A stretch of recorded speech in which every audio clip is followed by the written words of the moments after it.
Magandang umaga! Kumusta po? Narito po ulit ang update natin para sa lagay ng ating panahon. Ngayong umaga po ng October 1, 2025. Sa ngayon po ay tuluyan na nakapasok sa Philippine Area of Responsibility ang sama ng panahon na ating binabantayan at nasa layo na po ngayon ng 966 km east ng Catanduanes at kumikilos po ngayon pakanluran at posible na po yan na maging bagyo sa susunod na 12 to 24 hours.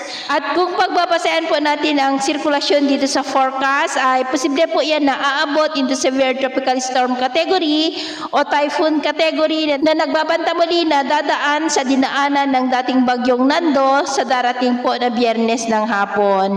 At ito naman ay pinapakita ng forecast model na ating ginagamit hanggang po sa susunod na 2 linggo ay may 2 banta ng sama ng panahon na maaari na makaapekto dito sa ating bansa ang potensyal na bagyong Paulo.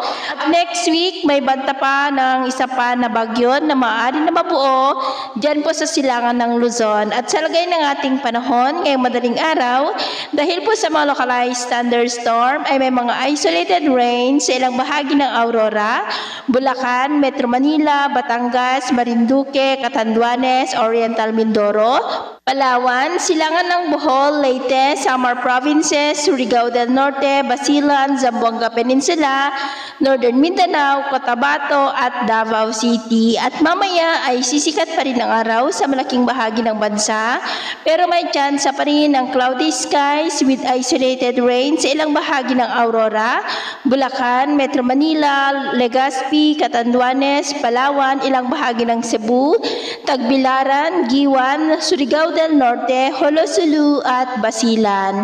At mamayang hapon po, mas maraming lugar ulit ang makakaranas ng mas maulap na kalangitan with isolated rains.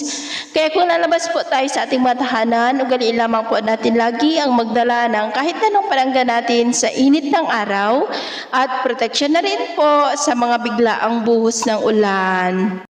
At sa atin naman po mga baybayin, wala po tayong nakataas na namang gale warning signals, pero iba yung pag-iingat lamang po kung papalaot tayo para mas makaiwas sa mga sakunang pangkaragatan.